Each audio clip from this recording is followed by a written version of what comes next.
Trends and flats. So one of the most common themes on the Forex market is a trend. Let's try to understand what a trend is exactly.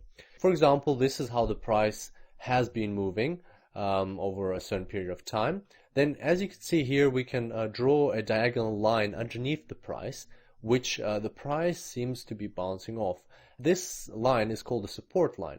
It indicates an upward trend. It means that the price is bouncing off upwards of this line and continuing its upward movement. And so what you can expect in a situation like this is that the price will once again come close to the line and bounce off it and keep moving upwards. And that's how you use a support line. So if you notice that the price has bounced off a diagonal line a couple of times in a row, then there is a good chance that it will bounce off the support line one more time, at least one more time, and that's how traders using technical analysis would enter into a buy order.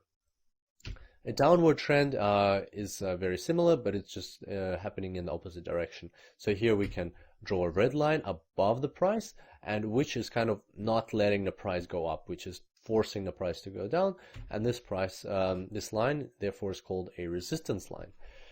And once again, here you can expect that the price will go towards the line, and there's a high chance that the price will bounce off the line again and continue its movement downwards. So this is called a downward trend, and the line is called a resistance line.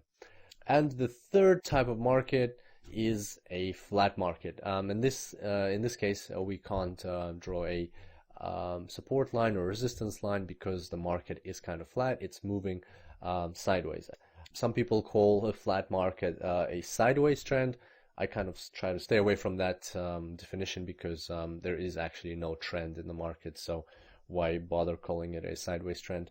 Finally, in regards to trends, it's always important to check the overall trend on the market. So if the euro dollar is going down, then whatever your other technical analysis suggests, it's always more favorable to trade downwards. If the British pound dollar is going up overall, then you would favor more the signals that tell you to trade upwards. So it's called trading with the trend, and you'll notice that we will be doing that in our live real Forex trading in this course.